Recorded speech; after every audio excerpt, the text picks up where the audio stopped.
I think a big part of the time, I mean, you definitely touched on the time, and with having 2 kids, it's even more difficult with the time where, for me, it's been most helpful at the bedtime routine because I'm trying to get the first one, you know, in her path to get ready for bed, and then I have to at the same time get the second one, so it's really helped ground me and really give me that strength to make it through the bedtime routine. Yeah, the time of night I dread the most. We were talking about it yesterday. We were saying, gosh, we felt like we had to psych up for, okay, we got bath time, we've got to make sure they eat, and then it's time to put them to sleep. We don't know how long it's going to take, you know. So true. Yeah, I like to say that motherhood is the toughest sport I've ever played because it's ongoing. There's no, you know, there are very few subs or substitutes that come in. There's no ref to say, hey, that was a foul.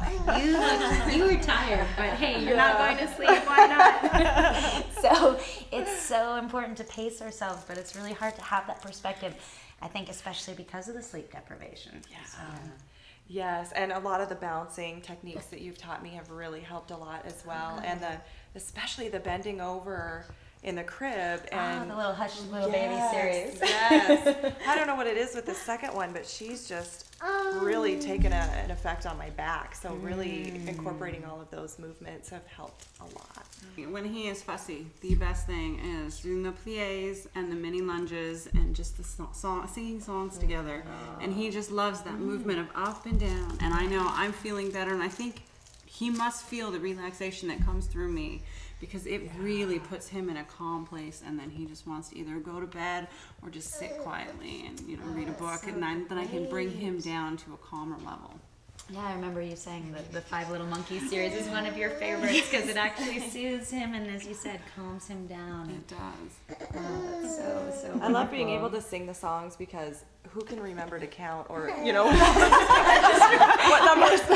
It's a good point because sometimes you do one side and you're like, well, I'll just sing the song again. And you're like, I remember, right? It's genius. And a lot of these songs get stuck in your head, so it's easy. But it's amazing how much the babies are soothed, A, by your voice, but B, by the songs. Very true. One of the very first classes I taught, we had a room full of mommies and babies and a lot of newborns, and babies were kind of crawling all over the place. We literally had close to 30 mommies. And, you know, I'm talking over lots of babies, and moms are kind of whispering, chatting, and then I said, okay, we're going to do our Mozart medley. We're going to sing some songs. Let's start with the alphabet song.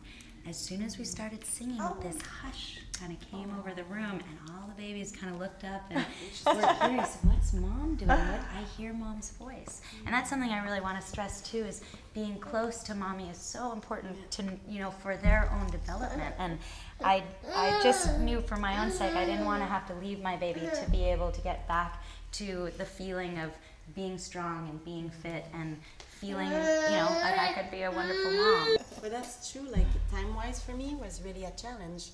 So what I did, I used 1 nap a day at night to wrap her around against me, and then I will sing and just bounce again. She will fall asleep, and then I will do like, I have between 30 minutes to 45 minutes, and then I will do my exercise then.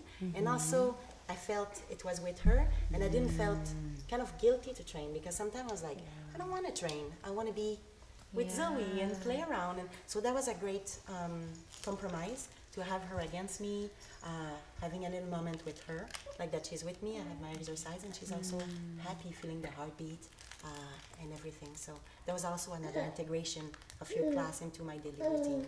So that was, I really enjoyed that moment to have her against me. You know, we all know that health is one of the most important things. As a new mom, our baby depends on us, but why do you think it's so hard for us to prioritize fitting in that workout? I think it's just backing on what you said a little bit. I always felt I needed my 45 minutes right in a row, and I couldn't seem to find it with Max. And so what was really helpful with starting to work out with you and Asobi is that I could take 2 minutes and build on it, and then the next 2 minutes, and I'd build into 5 or 10. And it became kind of like building blocks, and I had more energy, and it seemed like I had more hope to get back into shape versus like that 45 minutes would never come, and if it did, I might need to sleep. Or eat or take a shower. Always nice. So it was just to me, it started with 2 minutes, 5 minutes of exercise, and I could really feel the difference. And so that's been helpful. Great. Yeah. And you don't have to do it all in 45 minutes, Yeah. all right in a row. In a row, exactly. A little bit throughout the day. Yeah, this is what I like too, is that I could adapt it throughout the day. Like before bed, you could do some exercise. Then what I did too, with your advice and things, to calm her, I discovered that I could do some squat or some lunge when she's crying. This motion of bouncing, like it's do the trick. She will calm down. So that will be my workout for the legs for the day. She was crying, so I will do a couple of squat and then like a couple of like plie or a little bouncing like you showed us. Right. And sometime before bed as well. That seems to help a lot with Zoe, that motion. So then I could give a little workout and adapt it throughout the days. And I know before I had Aiden, I had so much more strength, and I lost that during the pregnancy. I don't know if it's the hormones that had that release, but it was a lot easier to work out before I had a baby. Not only did I have more time, but it wasn't so physically exhausting. And so working just a little bit at a time to build up has really made a big difference.